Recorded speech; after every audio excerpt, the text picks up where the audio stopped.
The Best Day of the Week, Season 2, Episode 18.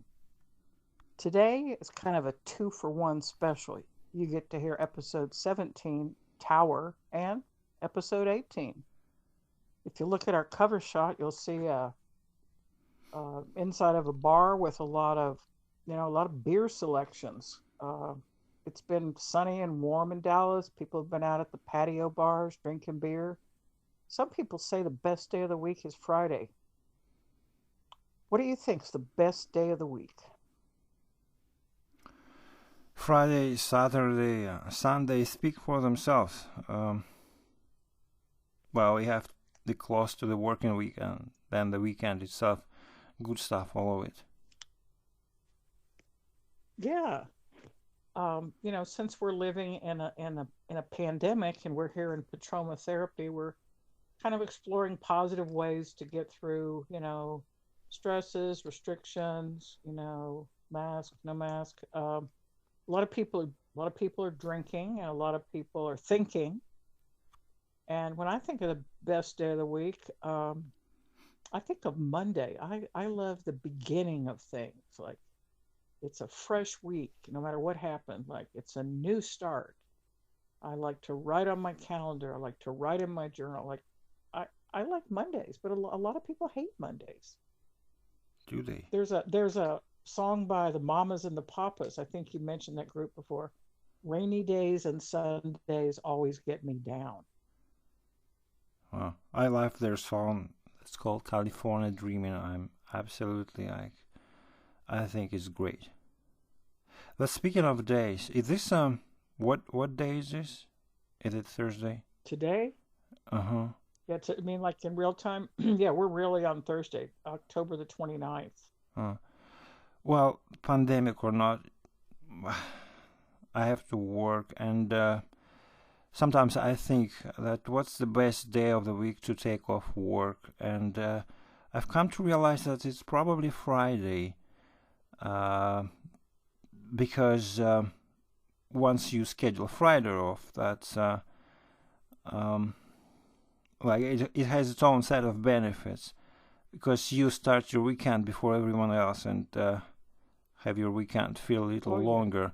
But then again, sometimes I feel like I'm always chasing something I can't have. Like if we had 8 days in the week, I think I'm chasing after the day number 8. Is that Oh, is that normal? is that normal? Well, the Beatles have a song about something 8 days a week. I think part of our human nature is to desire what we can't have. And, it's like if you go into a bar and maybe I'd like a Shiner Bock beer. That's a Texas beer.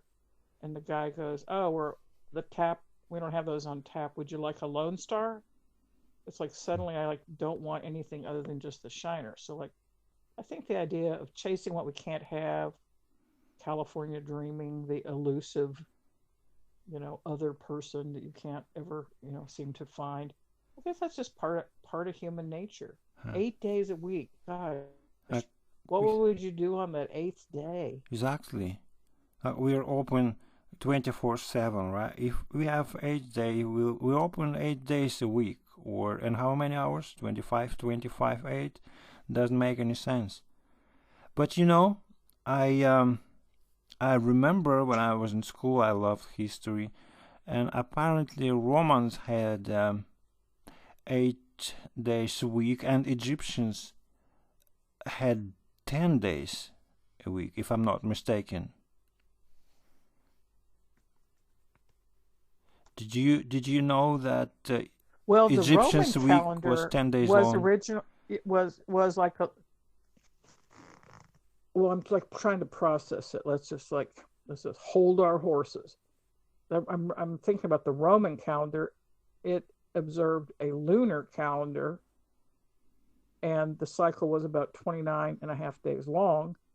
So the Romans had 10 months per year. I'm not sure how many weeks they actually had. What is it you think they had?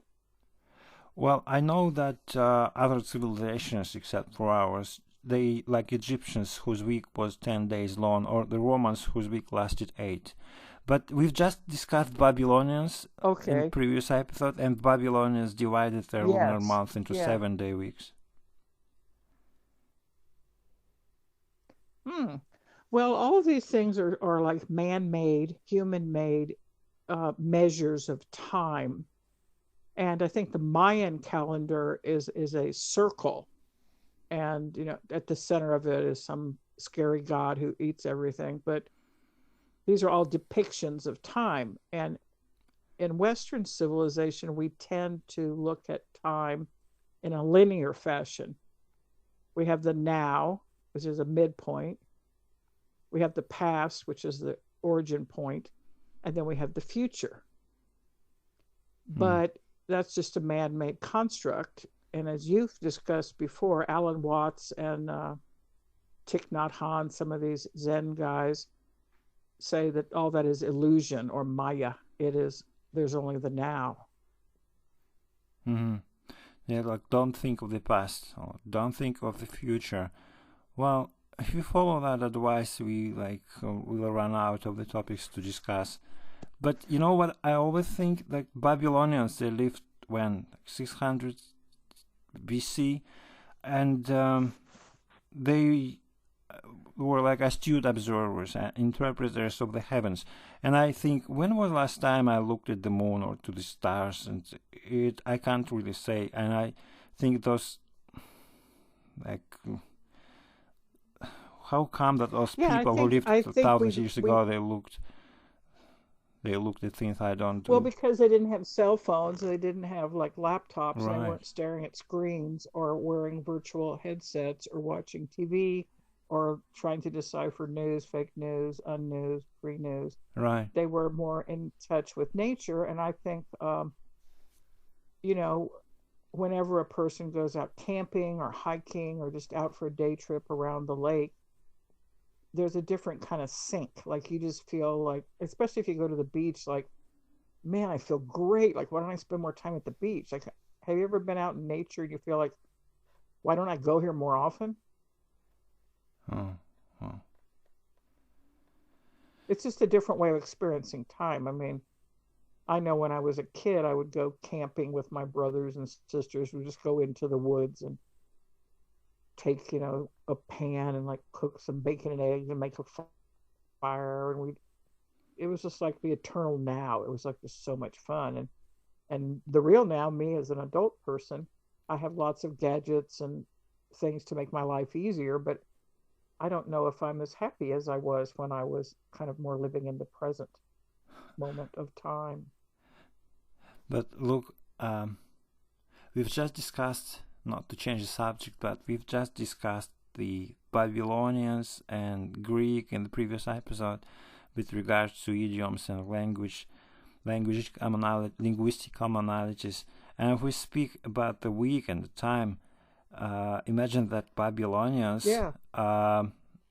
and the Babylonians 7-day week was adopted by the Jews, because Jews had been captives of the Babylonians, and then other cultures, including the Persian Empire and the Greeks, and then Alexander the Great began to spread Greek culture and to the Near East, and probably in India too, and the India introduced it to China. You see how interconnected everything is. Yeah, it's an evolution, and they're also like kind of carrying it forward.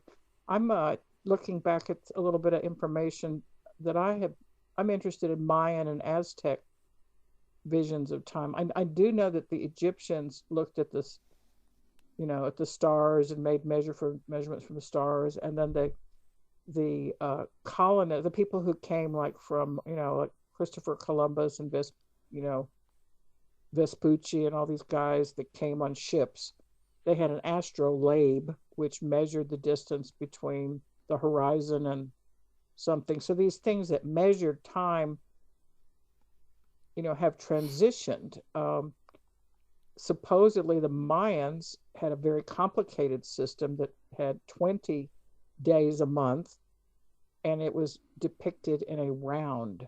And it also every so often there would be an extra day. Hmm. So I don't know, like if we think about, time, the best day of the week, it's kind of relative. Like right now there's some people that don't have jobs or they're working from home. Like you don't really have to get dressed up in a suit and drive on a freeway and walk into office. Like you have extra time. Are you making use of your time, or do we have to use time wisely? Speaking of time, I don't know. I think it'll pass. Everything pass. And when you just mentioned Aztec and Mayas, and they measured, um, or not they measured, but the creation periods probably Aztec were measured in millions of years, and I can't even comprehend such a like period of time. Well, if we're talking about the best day of the week, I can say that it's kind of relative. Like when people were before the pandemic, let's just fast forward to the present, or the recent past. And when people were going to work, people loved Friday because they could look forward to a happy hour, which would precede the weekend. So quite often people would stop on their way to work, way home from work, for a beer or a drink or a little sandwich. Then they go home to their weekend and their weekend life. But now that time is kind of flattened out, like not everybody's getting up and getting dressed. Some people are doing Zoom meetings, wearing their pajamas, but they're wearing a jacket on top, or they're wearing a suit on top, and below the desk they're wearing their pajamas. So we are living in a strange time. And you know what the best day of We the week? also have a lot of, The best I day don't know, is tell me. every day when you wake up, or I don't know. Just I had this thought and it just went. When I asked you if you want to know, it just disappeared. Like the everyday, the blessing. Probably that's what I was gonna say. That's true. When I would sometimes ask my old uncle, who has since passed away, how are you doing? And he would often say, anytime I'm on this side of the grave is a good day, because he was getting older and he was very grateful to be alive. And he had some problems moving around and doing things.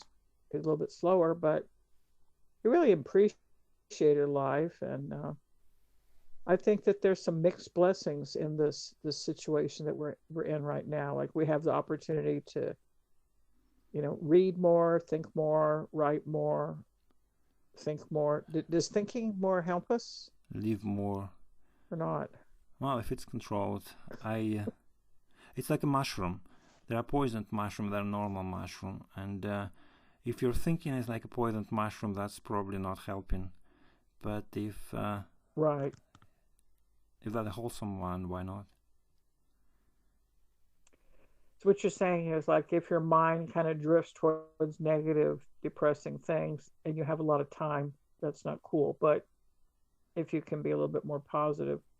Well, I know that the Greek philosopher who was pre-Socrates, Heraclitus, said that time is like a river. It's always running and changing. And I put my foot into the river, and that's now. And then I take my foot out, and then I put my foot in again. That's now.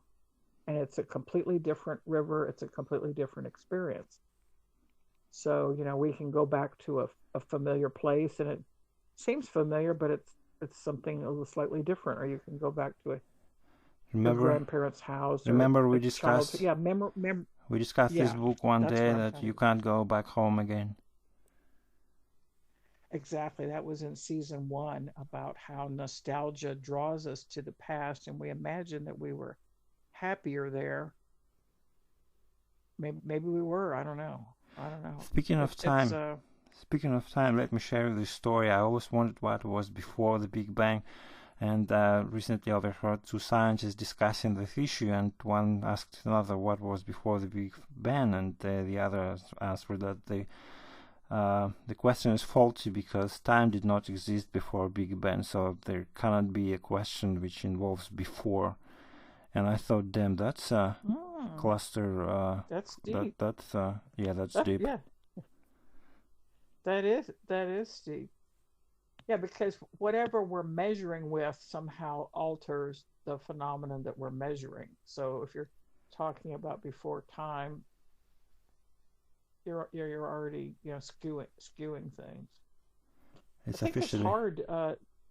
it's hard lately for me to remember what day it is, because I have friends in several different time zones, East Coast of the United States, West Coast of the United States, up in Canada, over in the UK, in Moscow.